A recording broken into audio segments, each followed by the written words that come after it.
Welcome to NewsTrack YouTube channel. In today's video, we share the latest updates on celebrities who sadly passed away today. We remember their lives, achievements, and the impact they had on fans around the world. Our thoughts go out to their families and loved ones during this difficult time. Stay updated with real-time news on celebrity deaths and tributes from the entertainment industry. Jiggly Caliente. Jiggly Caliente dies at 44. The drag queen Jiggly Caliente has died aged 44 after a severe infection, her family confirmed. The performer, whose real name was Bianca Castro Arabejo, rose to fame after taking part in the 4th season of RuPaul's Drag Race. Caliente's family announced on Thursday that the Filipino-American drag performer had part of her leg amputated due to the infection.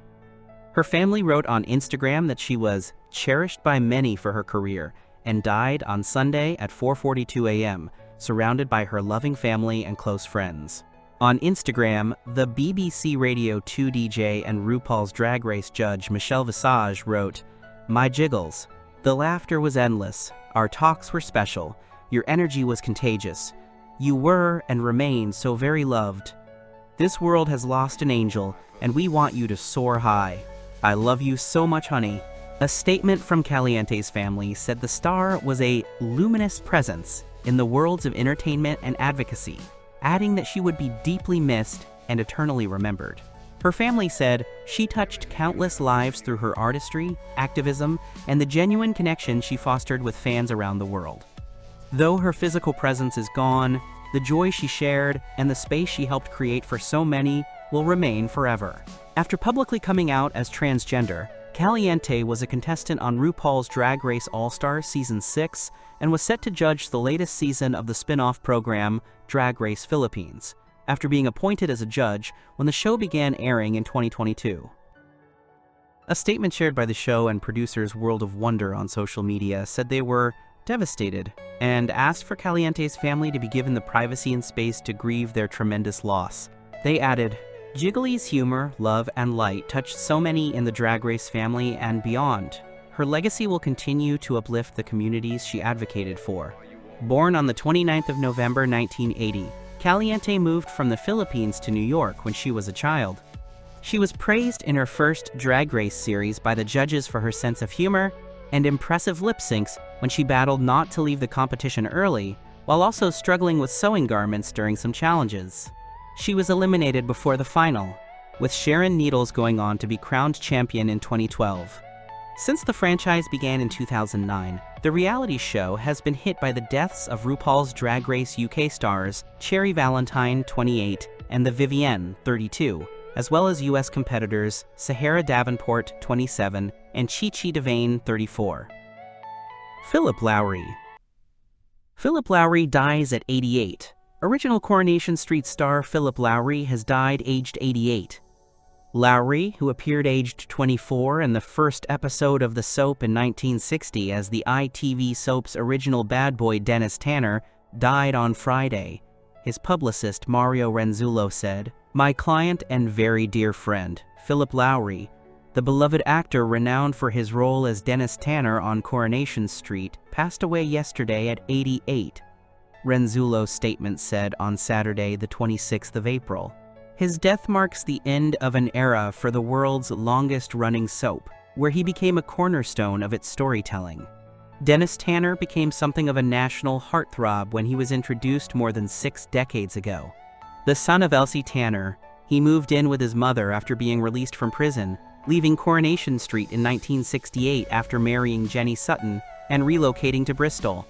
Lowry did not return to the soap until 2011, which resulted in him achieving a Guinness World Record as the person with the longest gap between television appearances as the same character in the same show. Upon his return, Dennis got back in touch with his former sweetheart, news agent Rita Sullivan, Barbara Knox. The reunited couple, who met shortly after Rita first appeared in the show in 1966, were later married.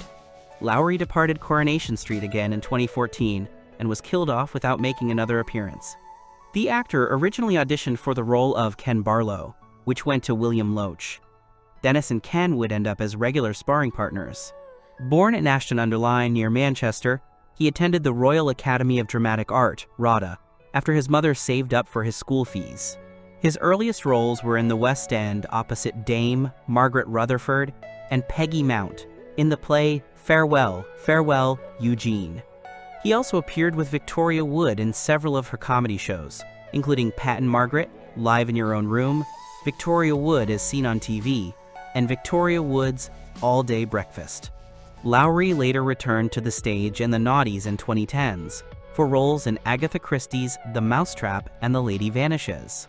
Tributes have been paid to him on social media, including from the Conversation Street podcast, which said, Dick Barnett.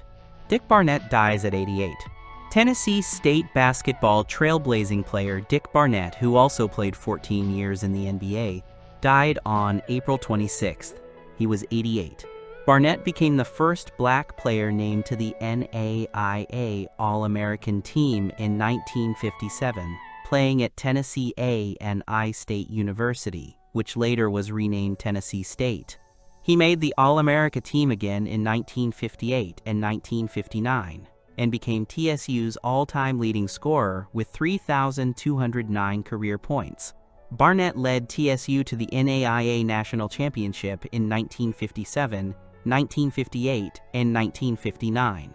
The team, which was the first to win 3 consecutive national championships, was inducted into Naismith Basketball Hall of Fame in 2019.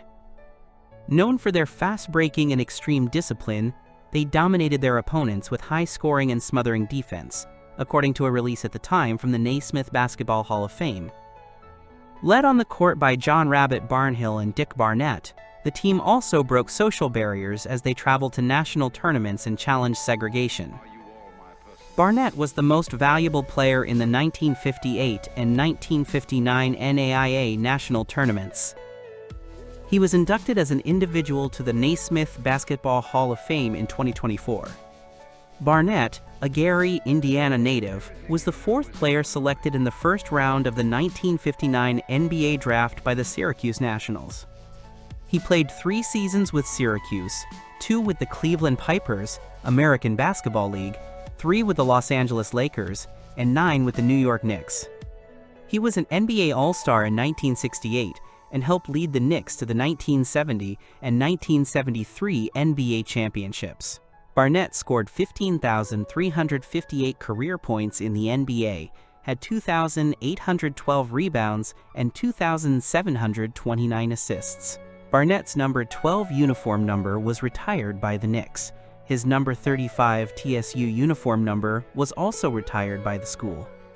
Along with basketball, Barnett was passionate about education. He earned a master's degree from New York University and a doctorate in education from Fordham. Whiz Jones. Whiz Jones dies at 86.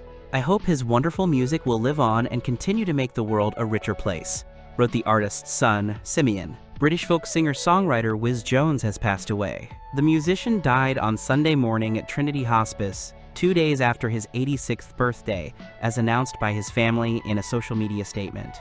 His loss has left a huge hole in the lives of our family and has robbed the music world of one of its precious treasures, wrote the artist's son, Simeon. Always a humble man. These were his closing words at the end of his last ever gig earlier this year, February 28, 2025. Thanks to all the people, all over the world in fact, that heard my songs and my guitar playing and came to my gigs for all those years. Thank you very much. Simeon also shared a link to one of Whiz's songs, See How the Time Is Flying, which was performed by the musician during his last gig. Whiz was worried about disappointing the audience with his now weak singing voice, but even more worried about letting them down by not showing up, wrote Simeon. I hope his wonderful music will live on and continue to make the world a richer place, he added. Born and raised in Surrey, England, Raymond Ronald Jones, Whiz Jones' real name, began his musical career at the age of 18, having taught himself guitar after being influenced by the skiffle movement. Throughout the mid-50s and the 60s, Jones played with a variety of musicians before releasing his solo, self-titled debut album in 1969. An early influence to the likes of Eric Clapton and John Renbourn, Jones enjoyed considerable success in the 70s, touring Europe both as a soloist and as a part of folk rock group Lazy Farmer alongside his wife Sandy. The folk musician's career experienced a revival following the reissue of his albums in the 90s and his appearance in Jan Lehmann's 1992 documentary on Bert Jansch, Acoustic Routes. He continued touring throughout the 21st century, with his last show taking place earlier this year. Stan Love. Stan Love dead at 76. Stan Love, a former NBA player, the brother of Beach Boys singer Mike Love, and the father of UCLA legend and NBA star Kevin Love, has died. He was 76. Kevin, who currently plays for the Miami Heat, took to Instagram to announce his father's death. Stan died on Sunday night, though the cause of death was not disclosed. It appears Stan had been battling health issues over the last 6 months. Dad, you fought for a long time. The hardest stretch being these past 6 months. The most painful to witness being these last few weeks. And even at the end, as you continued to deteriorate, I still saw you as a giant, Kevin shared in a lengthy caption. My protector. My first hero. The words we continuously heard from you in your last chapter were, how blessed you've been to have such a loving family. And in return, how much you've loved your wife and kids. Your only wish was to be at home, surrounded by your family, when you took your dying breath. That breath came, and now it's time to rest. Kevin went on to say that his father was undoubtedly his, quote, greatest teacher and a role model who taught him about respect, kindness, humor, wit, ambition, work ethic, grit, and aggressive will. Like all of us, my dad was imperfect. But despite his flaws, and my own, we are a successful story of father and son. A never-ending bond, rooted in love, that will forever remain eternal, Kevin continued. Dad, I'm so proud to be your son. My only hope is that you're proud of me. It was all I ever wanted. Thank you for everything. I love you, your son Kevin. Stan, who stood at a whopping 6'9", played basketball at the famed Morningside High School in Inglewood, CA, the same high school WNBA legend Lisa Leslie attended. Stan went on to play at Oregon before he was selected with the number 9 overall pick in the 1971 NBA draft. Stan played in 226 games across 4 seasons with the then Washington Bullets and the Los Angeles Lakers. He also played in the American Basketball Association for 12 games with the San Antonio Spurs. Paul A. Batiste. Paul A. Batiste dies at 75. Paul A. Batiste, a pillar of New Orleans' music scene and longtime educator, inspired generations through his leadership, teaching, and songwriting. Paul A. Batiste, a beloved New Orleans musician, educator, and band leader who helped shape the city's rich musical legacy, died Friday. He was 75. Batiste, a native of New Orleans, was a principal songwriter and band leader for the Batiste Brothers Band, composing nearly the entire catalog of music that defined the group's sound. In addition to his musical achievements, he was a passionate music educator who spent more than 30 years mentoring generations of students in the city's public schools. A 1978 graduate of Southern University at New Orleans, Batiste began his teaching career with student assignments at McDonough 35 and John McDonough High School. He later served as band director at Hines Elementary, McDonough 15, Lafayette Elementary, and Sophie B. Wright, influencing the careers of prominent New Orleans musicians including Danny Barker, Henry Butler, James Black, and James Booker. Batiste also co-wrote and produced the soundtrack for the Batiste Brothers Band's short film A Stranger's Story, and documented his life and career in Memoirs of Paul Batiste. He is survived by his siblings, children, grandchildren, and extended family. The City of New Orleans issued a statement. Mayor LaToya Cantrell and the City of New Orleans mourn the loss of Paul A. Batiste, a proud son of New Orleans, Army veteran, educator, musician, and cultural icon. Mr. Batiste dedicated his life to service, in the military, in the classroom, and on the stage, shaping generations of musicians and preserving the rich legacy of New Orleans music. We extend our deepest condolences to his family, friends, and all those whose lives he touched. His spirit will live on through the countless students he taught, the music he shared, and the community he loved so deeply. Peter Bossistow. Peter Bossistow died at 67. The football community mourns the loss of a beloved player and vibrant personality.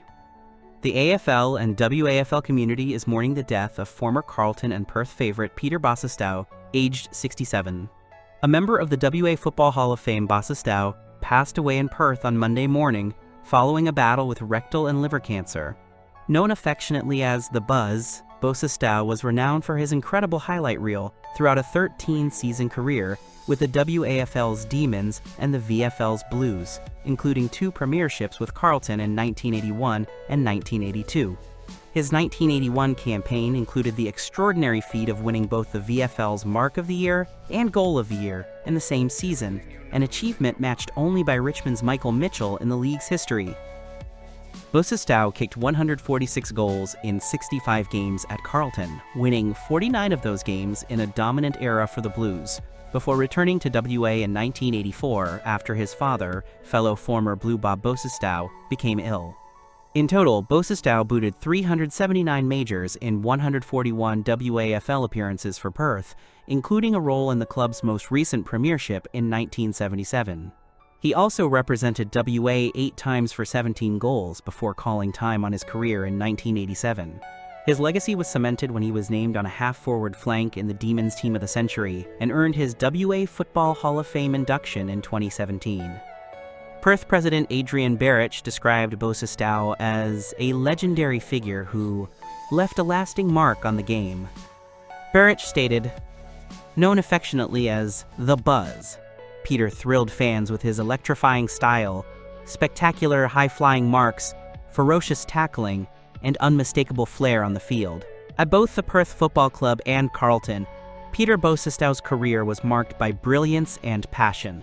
He was a premiership player for the Demons and a dual premiership player with Carlton, and a celebrated personality in the football community. Virginia Giuffre. Why Prince Andrew is finished after Virginia Giuffre's death. The death by suicide of Virginia Giuffre, 41, has brought a tragic end to the royal scandal that engulfed Prince Andrew, and with it, any remaining hopes of rehabilitating his reputation. Giuffre, a key accuser in the Jeffrey Epstein case, died by suicide at her Australian farm years after alleging that Andrew sexually abused her when she was 17. She had pursued the Duke of York with tenacity, forcing him to step back from public duties and eventually securing a multi-million-pound settlement in 2022 with no admission of liability from Andrew. Andrew has always denied wrongdoing, and the claims were never tested in criminal court, but his name was dragged through the mire. Now, the damage that sordid episode caused is set in concrete. Public sympathy will henceforth and forever lie with Giuffre, remembered by her family as a, quote, fierce warrior for abuse survivors this weekend. In contrast, Prince Andrew's pathetic attempts to defend himself have only ever deepened his disgrace. He continues to claim to friends that he has no recollection of meeting Giuffre, despite that photograph of him with his arm around her bare teenage waist, with a ghoulish Ghislaine Maxwell grinning nastily behind them. His now notorious 2019 BBC Newsnight interview, in which he bizarrely claimed to have been at a Pizza Express on the day he was alleged to be with Giuffre, and suggested Giuffre was lying about meeting him because she said he was sweaty, and he claimed to have lost the ability to sweat, backfired disastrously, prompting nationwide ridicule and scorn. The prince, often dubbed the quote, favorite son, was stripped of royal patronages and official duties following the interview. He paid a rumored $14 million in an out-of-court settlement, a deal reportedly urged on him by the late Queen to avoid a humiliating court trial. Alexis M. Herman. Alexis M. Herman dies at 77. The first black leader of the U.S. Department of Labor, former Secretary Alexis Herman, has died at the age of 77. Former President Bill Clinton nominated Herman to the role, which she held from 1997 to 2001, following a career in social work, civil rights, and democratic politics. Hillary and I are deeply saddened by the loss of Alexis Herman, our friend of nearly 50 years, former President Clinton said in a statement. Our hearts and prayers are with her family and all who loved and admired her. Current Secretary of Labor Lori Chavez DeRemer said in a statement that Herman, quote, was a trailblazer who dedicated her life to strengthening America's workforce and creating better lives for hardworking families. Herman was born in Mobile, Alabama in 1947 at a time when Jim Crow laws imposed racial segregation and discrimination across the American South. The struggle for civil rights was a daily part of our lives, Herman later testified to Congress. Herman graduated from Xavier University of Louisiana, a Catholic and historically black university in New Orleans. She later worked on school desegregation efforts in her hometown of Mobile. In 1977, when Herman was 29 years old, then-President Jimmy Carter selected her to lead the Women's Bureau at the Department of Labor. In a 1977 interview with NPR, Herman described the Bureau's mission to serve women in the workplace. "That means help women to get jobs," Herman said. "That means to help women find out about opportunities for jobs. That means informing women of their rights if they're being discriminated against." Herman went on to work on the 1988 presidential campaign of civil rights leader Jesse Jackson. And in 1992, she became the first black woman to hold the position of CEO of the Democratic National Convention before joining the Clinton administration. "I believe that our lives are a gift from God. And what we do with our lives is a gift to God," Herman said after receiving an award from the National Political Congress of Black Women in 1996. Walt Jocketty. Walt Jocketty dies at 74. Walt Jocketty, a three-time Baseball Executive of the Year and former general manager for both the St. Louis Cardinals and the Cincinnati Reds, has died.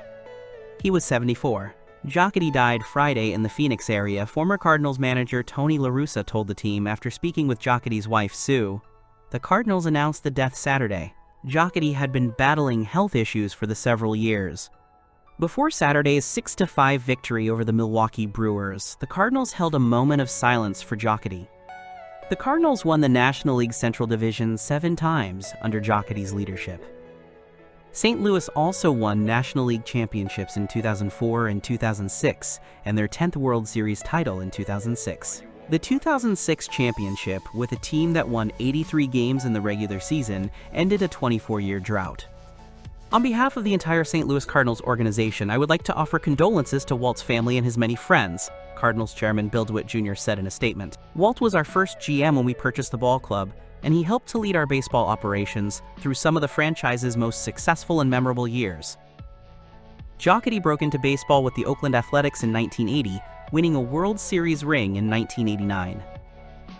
Jocketty became the general manager in St. Louis on October 14, 1994. After the team was sold in 1995, the new ownership kept Jocketty in his job. His biggest move was hiring La Russa in 1996. The two men had worked together in Oakland. La Russa would go on to be the winningest manager in the Cardinals' history and a Hall of Famer. Jocketty revamped the team's roster, and in 1996, the Cardinals returned to postseason play for the first time in 9 seasons. In his tenure with St. Louis, Jocketty either drafted or acquired such stars as Albert Pujols, Yadier Molina, Mark McGwire, Adam Wainwright, Chris Carpenter, David Eckstein, Jason Isringhausen, Jim Edmonds, Scott Rowland, and others. J.C. Snead. J.C. Snead dies at 84. J.C. Snead stared down one of the greatest golfers of all time, Jack Nicklaus, and didn't flinch with the 1995 Senior Players Championship on the line. His birdie on the first playoff hole secured his lone major championship and cemented his status as one of the biggest names in Timesland golf history. That victory was the Hot Springs native's highlight during an illustrious professional career that spanned more than 4 decades. Snead, 84, died Friday from complications with cancer in Hot Springs. He was a part of a legendary golf family that was led by his late uncle, World Golf Hall of Fame member Sam Snead. J.C. Snead carried on the legacy of the Snead name for the 42 years he was a regular either on the PGA Tour or PGA Tour Champions. PGA Tour Champions President Miller Brady said in a statement, "J.C. was a brilliant competitor, and like his uncle Sam, he came from a small town only to end up competing and succeeding on the biggest of stages. We mourn his death and send our love to his family." Snead's playoff win over Nicklaus was his penultimate professional victory. He won the 2002 Greater Baltimore Classic by 1 stroke over Bobby Watkins, John Mahaffey, and Doug Toole. He set a senior tour record for longest gap between victories spanning 6 years, 11 months, and 7 days. "I felt like if I kept plugging away, I could win," Snead said after his final triumph. Snead won 8 times on the PGA Tour and 4 more times on the PGA Tour Champions. He also won once on the PGA Tour of Australasia in 1973. Snead won more than $7 million in his professional career. He finished runner-up in the 1973 Masters, was tied for second in the 1978 US Open, and was tied for third in the 1973 PGA Championship. He also had a pair of second-place finishes in the Players' Championship and earned a spot on 3 Ryder Cup teams, 1971, 1973, 1975. Snead played in 1,097 tournaments during his time on the PGA Tour and PGA Tour Champions. Clint Eastwood. Clint Eastwood refused to cast his son in American Sniper. I auditioned and didn't get a role. These days, Hollywood nepotism is a hot-button topic that doesn't seem like it's going to go away anytime soon. In truth, the movie business has always worshipped at the altar of nepotism, and some of the biggest stars in history were undoubtedly given a leg up by their family name. However, it's perfectly understandable why people with no connections in the business feel at a disadvantage when going up against the latest nepo babies for roles. Perhaps this is why Clint Eastwood never gave a handout to his son Scott, who claimed his old fan ruthlessly turned him down for one of his biggest hits. Scott Eastwood was raised in Carmel-by-the-Sea, California, where his father happened to be the mayor for the first 3 years of his life. However, he eventually moved to Hawaii with his mother, Jocelyn Reeves, when he was 10. She worked as a flight attendant in the 1980s when she had an affair with Clint, and Scott was the product of that union in 1986. Scott was primarily raised by his mother, although he says his iconic father was also a part of his life from a young age. As he grew up, Scott didn't initially intend to follow his father into the family business. Acting wasn't inevitable for me, he told The Independent in 2015.